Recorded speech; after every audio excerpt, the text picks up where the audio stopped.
Ok, vamos entonces a continuar.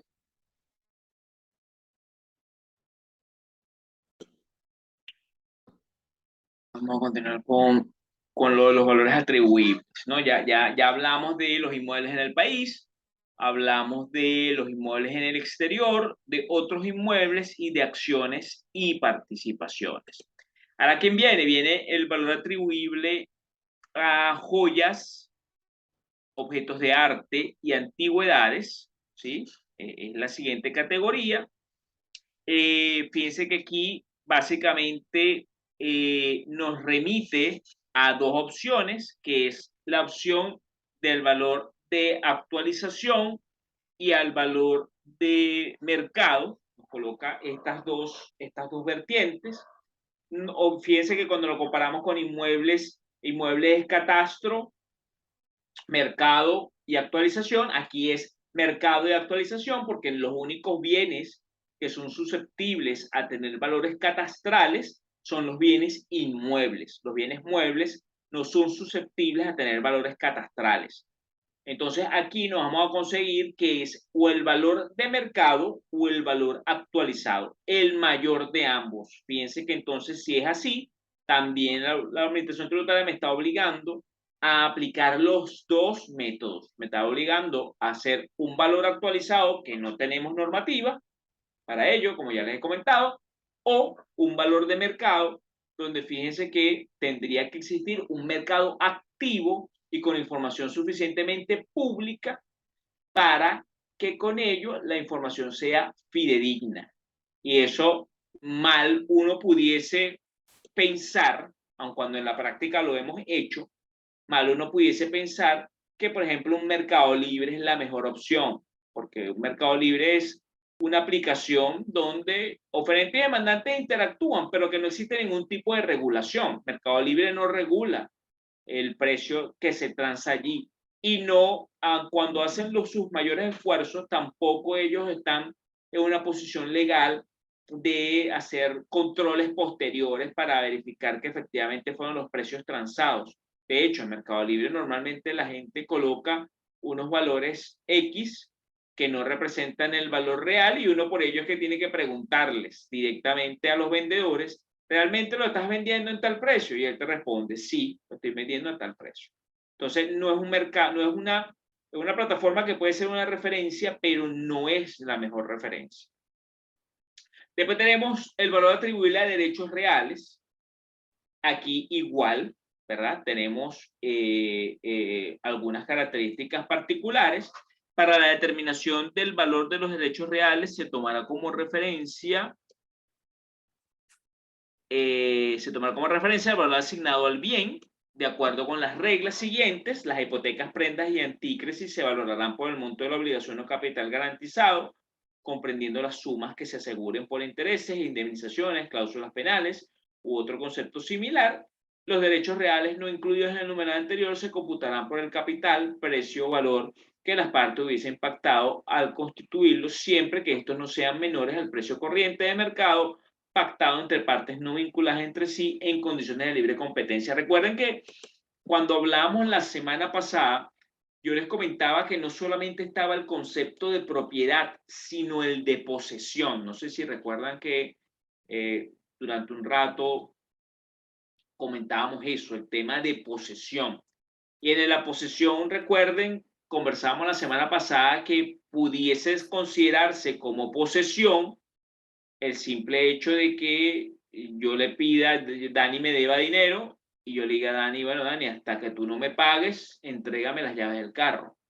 Entonces, fíjense que esa posesión de ese bien, de ese derecho real, en este caso es un derecho real, que yo lo estoy garantizando a través de esta estrategia, ¿no? Donde yo le digo a Dani, me debes esos reales, ¿verdad? Dame tu activo y cuando tú me pagues, yo te libero el activo. Entonces, aquí también la norma, de una u otra forma, te da unas posibilidades o valores de mercado, valores corrientes de mercado, pactado entre partes no relacionadas o el valor de la deuda como tal. Bueno, si Dani me debe $5,000 y él me está dando el carro como garantía, entonces el valor será los $5,000 o será el valor del mercado del bien. Entonces, aquí también me lleva a hacer una serie de procesos adicionales para poder determinar ese valor atribuido.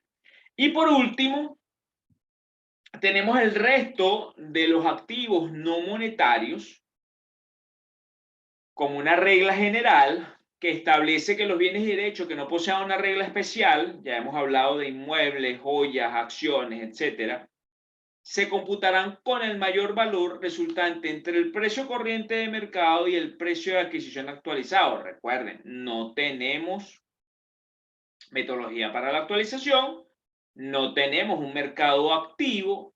¿Y qué es lo que conlleva esto? Un poco a lo que hicieron ustedes, lo que comentaba Antonio que hicieron ustedes, que básicamente era que, bueno, tenemos unos activos, llamo a un proveedor y le digo, mándame un presupuesto, mándame una cotización de estos activos y en función de esos activos, esos valores yo hago mi actualización y lo coloco como soporte.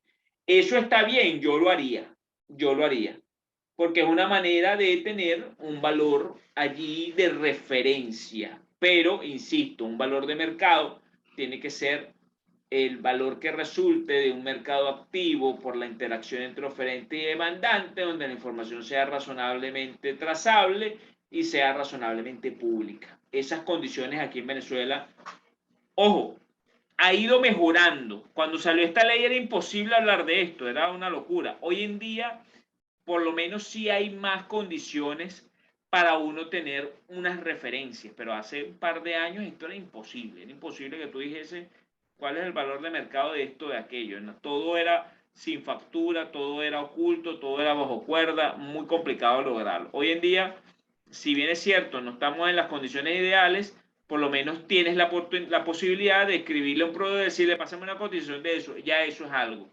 ¿Eso qué es lo que tienen que tener ustedes? Bueno, su soporte de esas decisiones, de forma tal de que en un proceso de fiscalización ustedes tengan la capacidad de decirle al CENIAT, mira, yo hice esto con estos activos, fue la mejor metodología que pude aplicar, considerando que esto, ¿qué es esto y esto? Que tú como administración tributaria no me has dado las condiciones mínimas para yo poder cumplir. Fíjense que cuando hablamos del concepto de valor, es un concepto, bueno, complicado. Fíjense, aquí yo traje algunas aproximaciones, ¿no?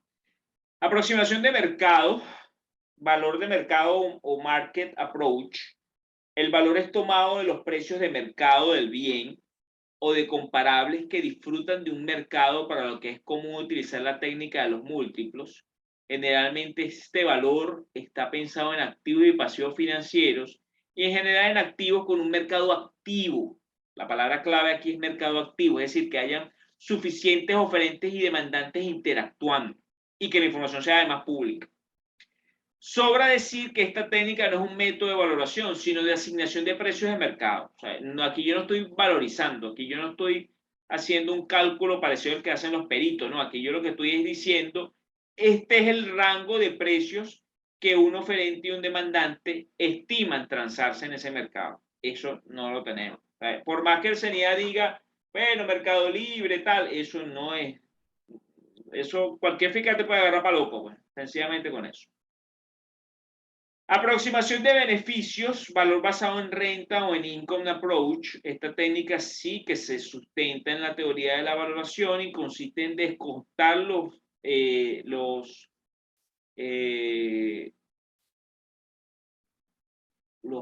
oye, se me fue el término, los flujos efectivos futuros.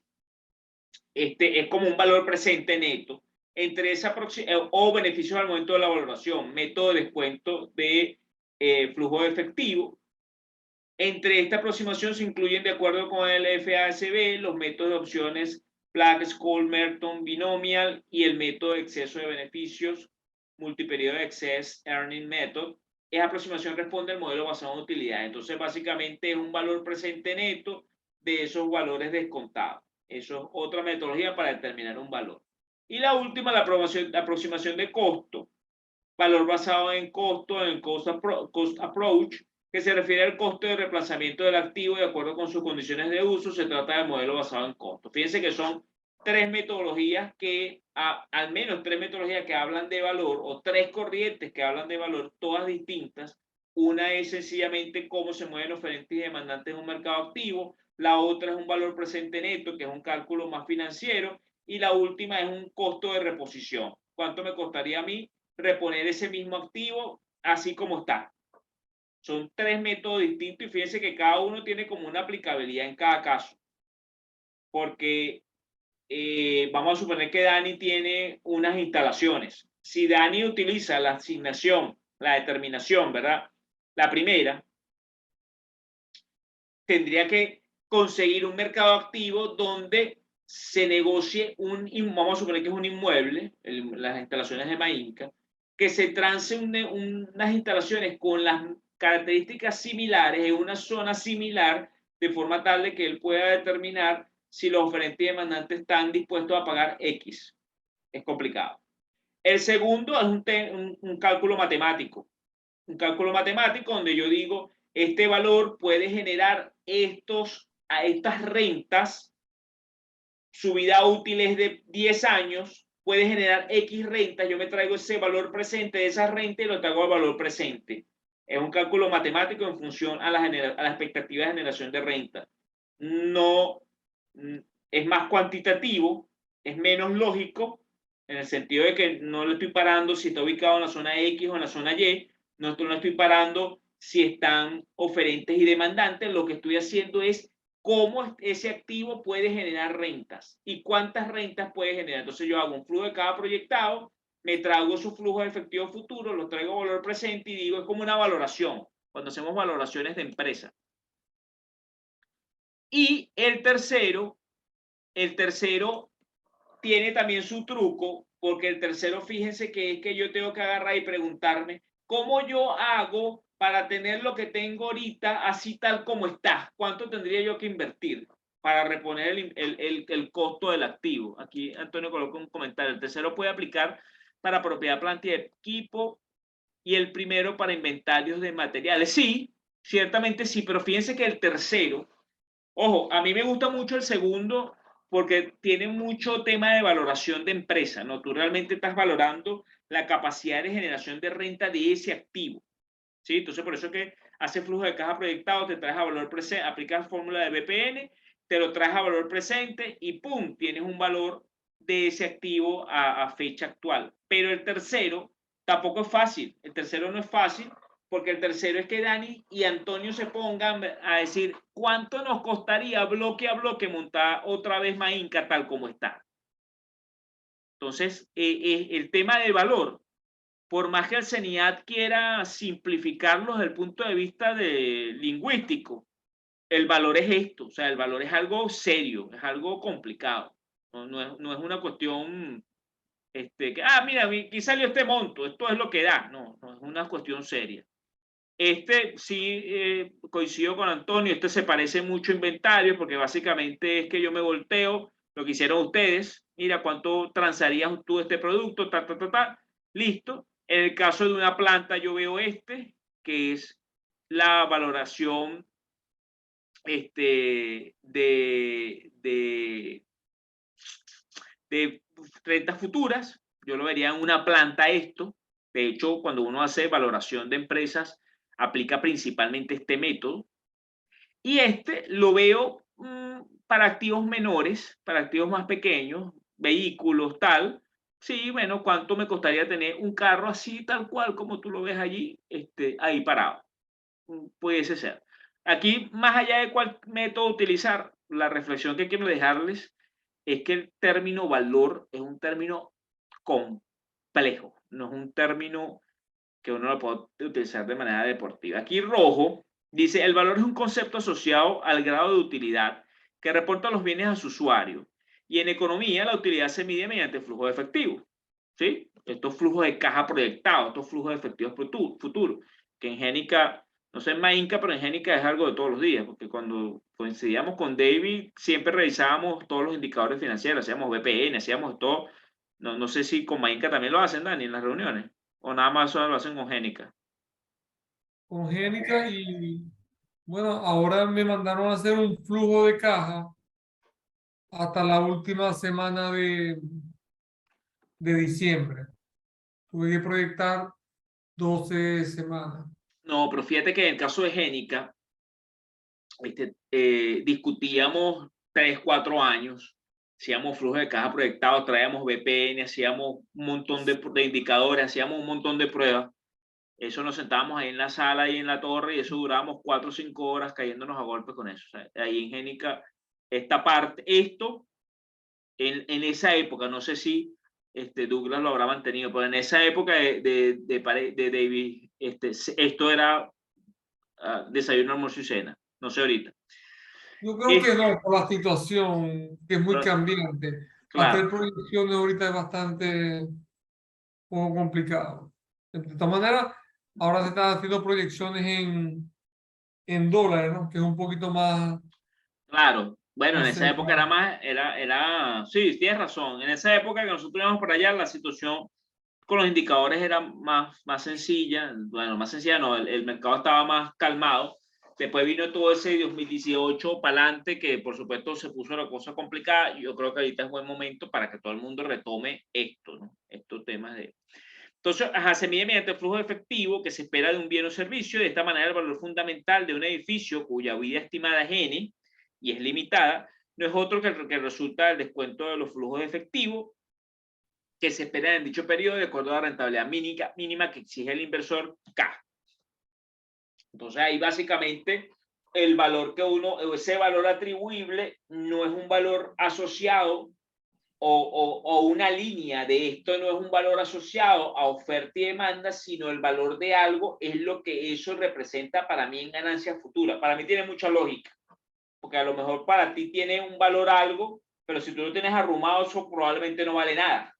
Entonces, si tú tienes algo que está produciendo, el valor es la capacidad que tiene eso de producir renta futura. Entonces, por eso es que insisto que por más que el CENIAT quiera tomar esto como algo, ¿qué les digo? Deportivo, la verdad es que no lo es. Es algo que tiene su complicación. Cuando vamos a ver esto y hacemos unos links con otras normas, fíjense que el catastro municipal está regulado por la Ley Orgánica del Poder Público Municipal.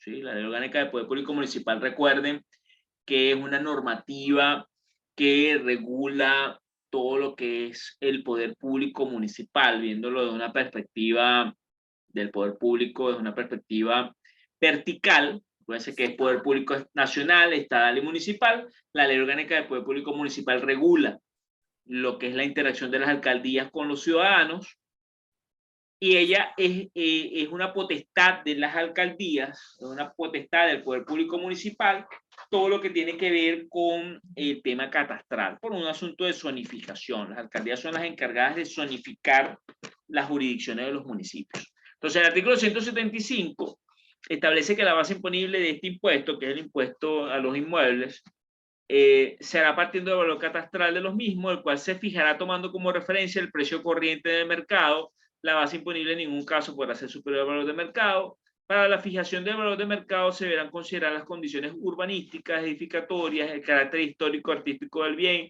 su uso, destino, la calidad y antigüedad de las construcciones y cualquier otro factor que de manera razonable pueda incluir en el mismo. Entonces, es maraca de trabajo de las alcaldías no solamente decir que en Concepción el metro cuadrado vale tanto, no, no es suficiente.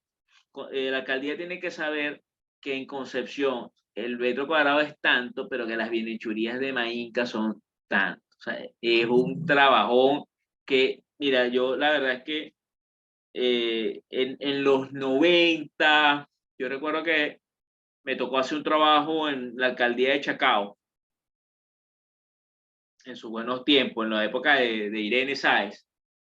No me acuerdo qué 90 era eso, 90 y, porque Irene se lanzó presidenta con Chávez, ¿no? En el 99 se lanzó Irene y ella era, en ese momento era alcaldesa de Chacao, 90, imagino que sería alcaldesa desde el principio de los 90 hasta finales de los 90 cuando perdió con Chávez la presidencial. Y a mí me tocó hacer un trabajo de verificación catastral de unos bienes inmuebles de unos clientes Y, oye, tú llegabas a la alcaldía de Chacao y tú le decías, el activo está en la calle, no sé qué, eso, el metro cuadrado vale tanto. O sea, tenía muchísima claridad y en esa época no existía la tecnología que existe hoy. Todo era a mano. Y esa gente sabía cuánto valía cada cosa en el municipio de Chacao. Y así creo que era muy parecido a Libertador, Sucre. En esa época todas esas alcaldías de Caracas tenían esa claridad razonable. Entonces, eso es algo que no tenemos.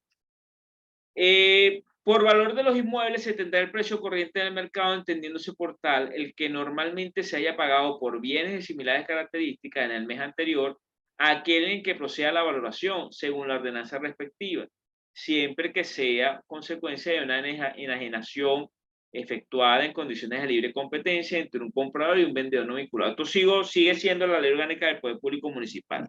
Entonces ahí es donde volvemos, ¿verdad?, a lo que les comentabas al inicio, donde les decía, bueno, está bien, vea el registro subalterno, pues, porque esto, aquí lo que me están es mandando al registro subalterno, porque me están diciendo, vaya y vea cuánto vale un bien similar en el mes anterior en el cual proceda la valoración. Bueno, vete para el registro subalterno y pregúntale al registrador en cuánto vendieron un inmueble parecido al mío en el mes anterior para ver qué te responde el tipo.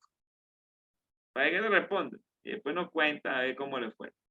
Es improbable, la verdad es que no creo que sea exitoso esa gestión, no la veo como exitosa, no la veo.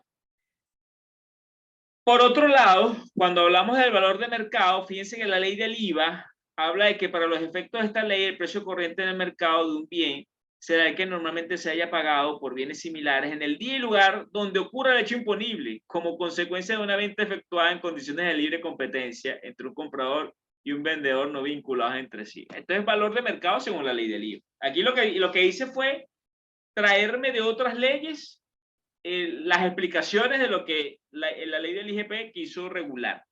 Entonces, ajá, otra vez, valor de mercado. Bueno, ¿qué norma habla de valor de mercado? La ley del IVA, está bien, está perfecto. Pero fíjense que la ley del IVA es súper específica cuando habla de esto.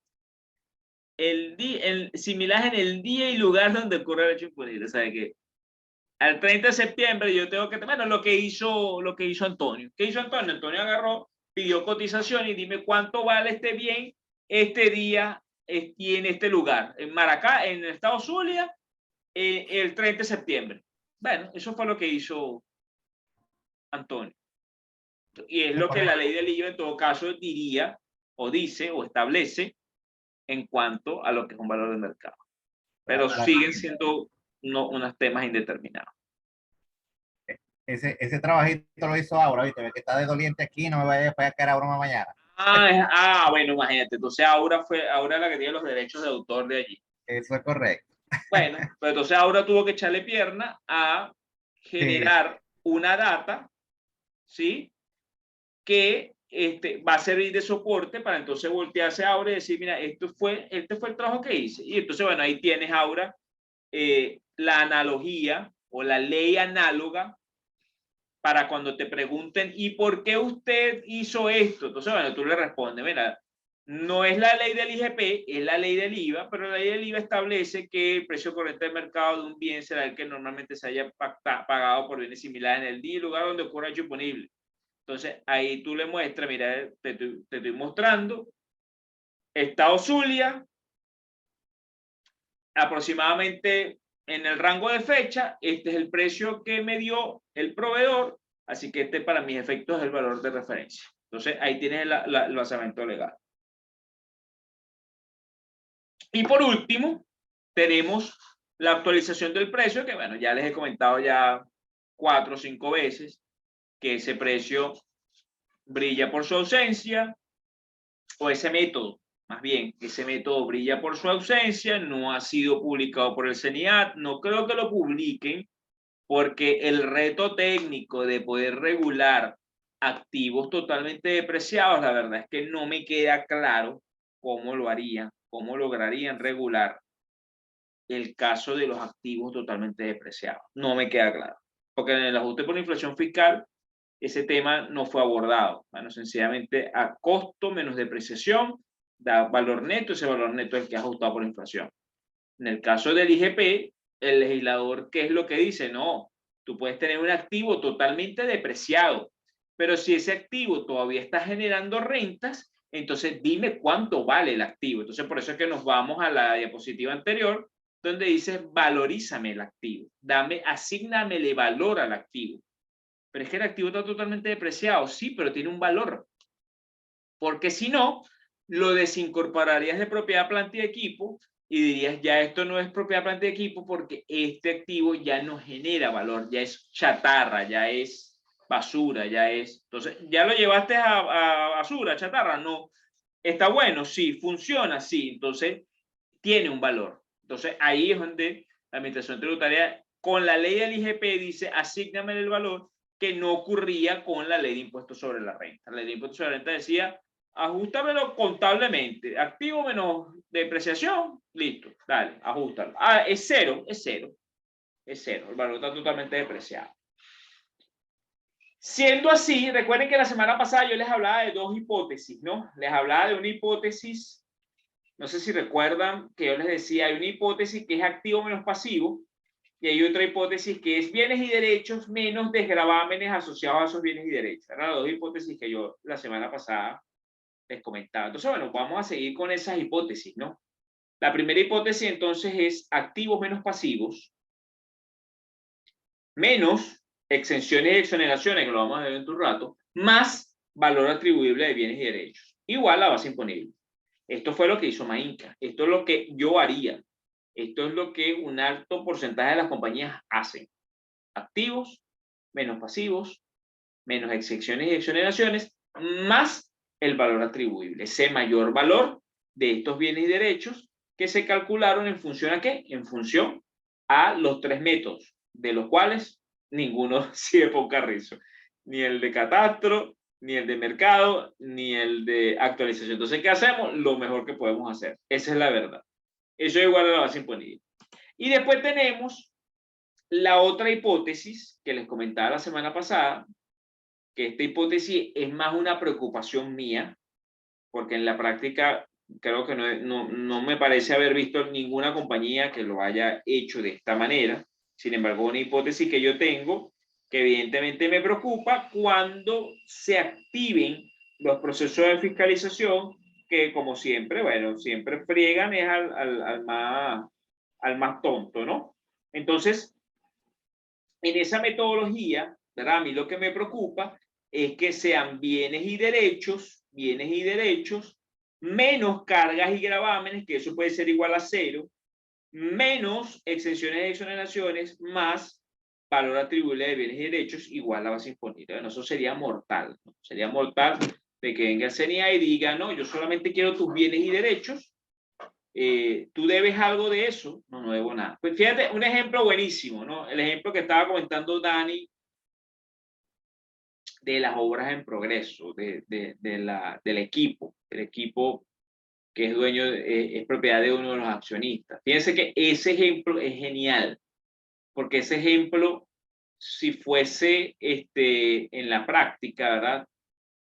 Eso es un bien y tiene un gravamen, porque es el bien, ¿verdad? El equipo de 6 millones de dólares, pero por otro lado, tienes un gravamen que está asociado a ese bien. ¿Cuál es? Que yo le debo la plata a un socio. Entonces, ese ejemplo está genial.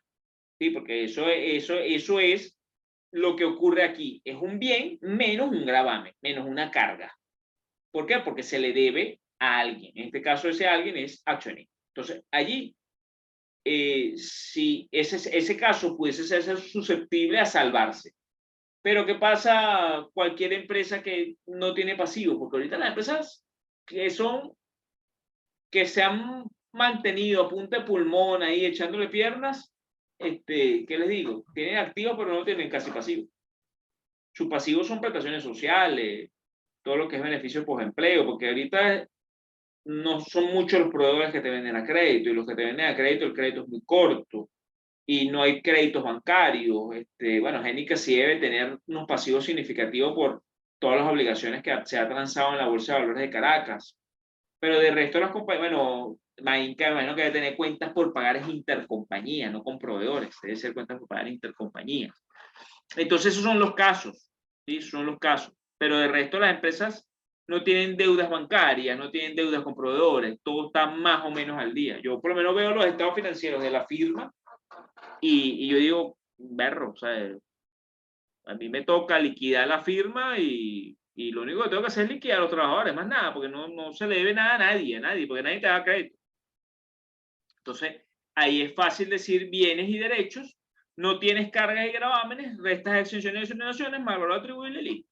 Entonces, esta hipótesis es una hipótesis que yo espero con todo el corazón estar equivocado y que nunca a alguien se le ocurra hacer algo ahí raro. Esta providencia hubo una providencia que surgió cuando se publicó la ley con esta disposición transitoria. Fíjense que esta providencia administrativa mediante la cual se establecen normas de actualización de valor de bienes y derechos, así como los requisitos y formalidades para la declaración y pago de impuestos a los bienes de patrimonio, que nada más tuvo vigencia para el primer año. Las normas de actualización del valor atribuible a los bienes y derechos que hacen referencia a los artículos 2, 3 y 5 de esta providencia administrativa serán aplicadas a partir del segundo periodo de imposición y periodos subsiguientes, en atención a lo cual el primer periodo de imposición los contribuyentes declaran el valor patrimonial del que dispongan para el momento de la referida declaración, sin perjuicio de las atribuciones de fiscalización y determinación conferidas a este servicio en el decreto con rango, valor y fuerza de ley del COT. ¿Qué fue lo que ocurrió ese primer año? Que también generó confusión, esto generó cierta confusión, porque en el primer año el CENIA dijo, bueno, como no les va a dar chance de hacer un valor atribuible, de calcular un valor atribuible, bueno, declaren lo que tengan en sus balances. Bueno, salieron por ahí unos funcionarios, bueno, pero si tú tienes una actualización, métela, si tú tienes esto, colócalo. Bueno, eso generó una discusión en esa época. Claro, como el CENIA no ha fiscalizado fuertemente el IGP, no hemos todavía tenido controversias con esto. Pero bueno, ahí pudiesen también, producto de esta disposición transitoria que quedó tan mal redactada, tener allí algunos retos en el futuro. Desde el punto de vista de alícuotas, fíjense que puede ser el mínimo 0,25%, que es el que tenemos vigente. Máximo 1,50%. O sea, que todavía existe un gap para que el Ejecutivo Nacional pueda aumentar el IGP hasta 1,50. Y fíjense que se le da la prerrogativa al Ejecutivo Nacional. Ejecutivo Nacional, eso es algo que lo hemos visto como una constante. Si revisamos la ley del IVA, si revisamos el IGTF, si revisamos todas estas normas, fíjense que ya no se necesita, como era en el pasado, no se necesita que para hacer un cambio de alícuota deba ser elevado a la Asamblea Nacional. Eso prácticamente fue eliminado de nuestro sistema tributario. Cualquier cambio de alícuota la puede hacer el presidente de la República tranquilamente él, sin necesidad de ir a una instancia de la Asamblea Nacional. Eso es un problema que en algún momento tendremos que afrontar, porque en el pasado existía todo un proceso de pesos y contrapesos entre las distintas instancias del poder público, porque si bien es cierto, el Ejecutivo, por sus competencias en todo lo que es el tema de la hacienda pública, la hacienda nacional, decir, mira, se necesita aumentar el impuesto en tanto, porque se requiere para el presupuesto de la nación mayor ingreso tributario, eso pasaba a la Asamblea Nacional, se discutía en la Asamblea Nacional y de allí se decidía si era pertinente o no la modificación de la ley. Hoy en día no hace falta eso. Solo basta con que el presidente emita un decreto presidencial donde diga a partir de hoy la alícuota es de 1%. Fíjense que puede ir de 0,25 a 1,50. Entonces, eso es un riesgo latente que siempre vamos a tener desafortunadamente, y no solamente en el IGP, prácticamente todas las normas de la última colada de normas. Yo creo que desde que le empezaron a dar a Maduro estos poderes especiales, recuerdan que le dieron varias normas, varias decretos de poderes especiales para legislar. Y después se sumó cuando se ganó una Asamblea Nacional Constituyente, también allí se agregó mayor presión a eso. Entonces, Maduro tiene como, desde que se murió Chávez, Maduro ha tenido toda la prerrogativa para él legislar desde el Ejecutivo, no ha necesitado la Asamblea Nacional. Estas son algunas preguntas que siempre nos hemos hecho. Yo creo que ya después de tanto tiempo ya están claras. Temporalidad, periodo de imposición, fecha de determinación y fecha de corte. Esto es un impuesto atípico. Fíjense que uno declara el patrimonio activo menos pasivos al 30 de septiembre. Es la fotografía el 30 de septiembre y por ello les comentaba la semana pasada lo importante que es que este cierre del 30 de septiembre se hiciera como si fuese un cierre fiscal, porque de fin de año, porque el 30 de septiembre se convierte en una fotografía de una declaración que es una declaración jurada. Entonces el 30 de septiembre no es una fecha de corte donde yo, bueno, no, eso fue el balance que se generó, no. Debía ser un balance con todo el cierre pertinente, como si fuese un cierre fiscal, porque eso es una declaración jurada. Yo creo que no mucha gente le paró a eso. Y bueno, declararon un poco conveniencia. Esta discusión también la tuvimos, ¿verdad? Un poco la semana pasada. Siguen habiendo miles de posiciones. Yo me aferro a la que comentaba Antonio, ¿verdad? Que Antonio decía, ojo, este no es el calendario, ya se los aclaraba la semana pasada, este no es el calendario 2022, pero igual vale la acotación porque está en los mismos términos. Yo me voy por la posición de Antonio, aun cuando ya Inca declaró y todo el asunto a tiempo, en la fecha, yo me voy por la posición de que si yo declaro en este rango de fecha, estoy bien. Si yo declaro en 1 y 2, y yo declaro entre el 15 de octubre y el 11 de noviembre, yo estoy bien. Yo soy un poco de esa posición. Fíjense que la provincia administrativa, en el artículo 4, establece que la declaración y pago de este impuesto debe realizarse entre el 1 de octubre y el 30 de noviembre de cada año. Pero, oye, tener un cierre como Dios manda al 15 de octubre, yo lo veo, o sea, bueno, lo veo muy, muy complicado. La verdad que no, yo no lo vería así, ¿no? Pero, como les he comentado, hay gente que tiene la posición de que esta fecha, hay gente que tiene la posición de que esta fecha se declara y hasta esta fecha tengo para pagar, o sea, ha habido de todo. Pero el CENIAT en ningún momento se ha visto motivado a explicar este asunto.